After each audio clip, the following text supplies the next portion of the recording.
Hello, this is Matthew Becker calling you back. Hi. I cannot make any rhyme or reason on your voicemail, sorry. Oh, sorry. I was referred to call you from Mark Mella or whatever. Okay, so is this the current situation or from years ago? Well, it's kind of current for me because I was never aware of it or notified or... Okay, stop. What's your daughter's name? Kayla Becker. How do you spell Kayla? Kayla. She's 18 now. She turned 18 in May, so... And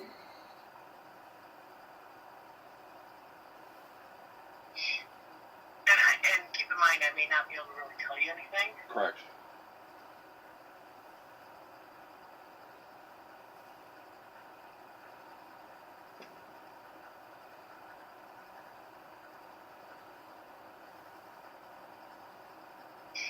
Okay, so what is your question?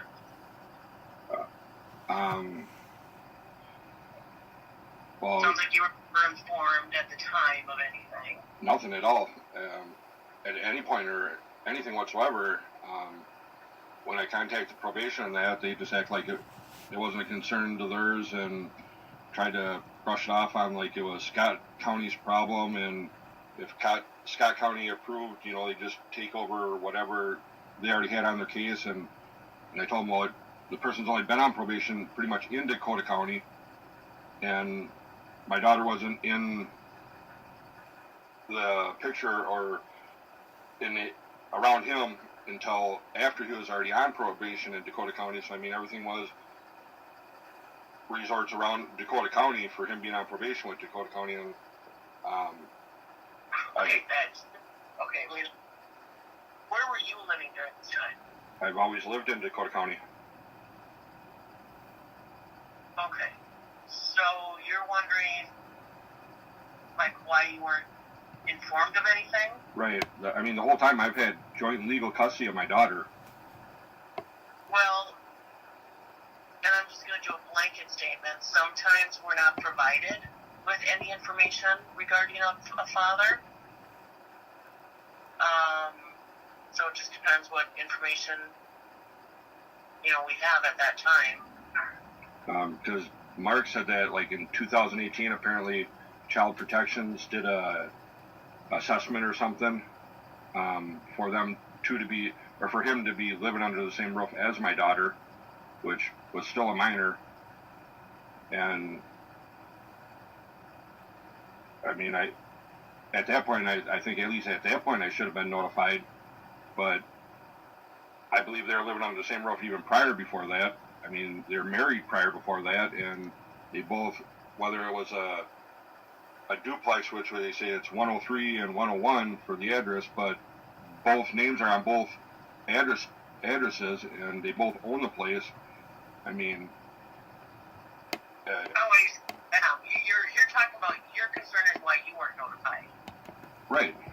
Okay, I have no idea. Like I say, I can't really, Mark shouldn't have probably even told you any information to begin with. I filled out a release thing or whatever already and sent in with, a picture of my ID and all that.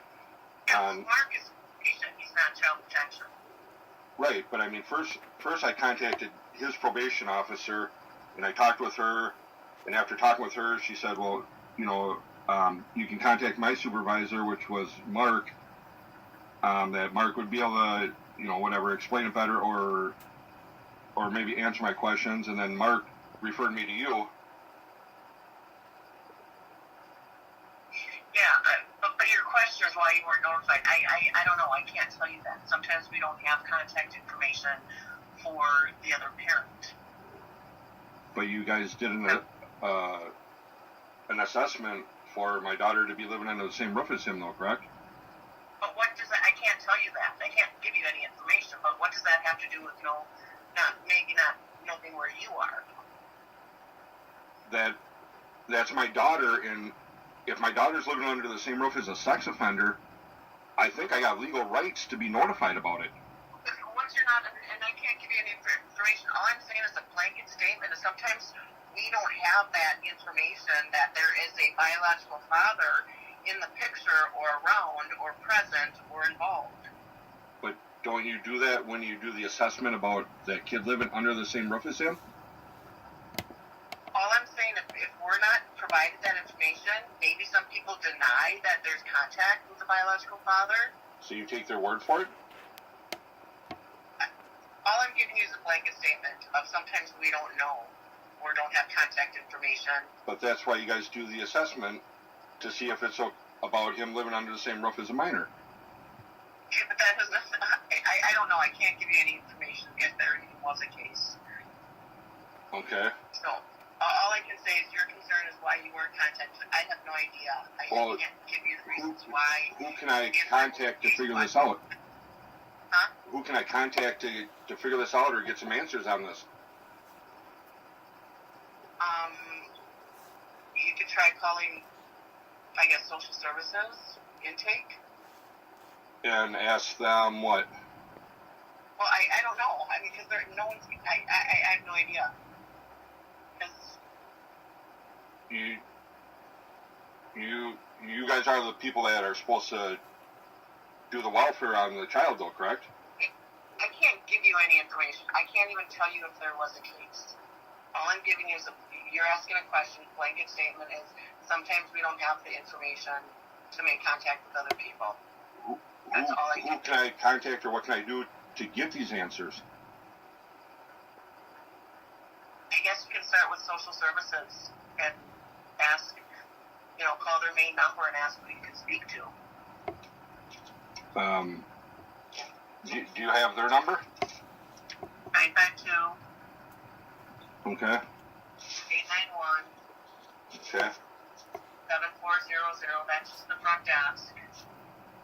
You can say you want to speak to someone about why you weren't contacted back in whatever you said, 2018, about your child. Okay. And they may, I don't know. You can ask, I guess, to talk to somebody in a higher up position. I can't give you any information. Okay. The number was 952-891-7400? Yep. All right. Thank you. Yeah, bye. Bye.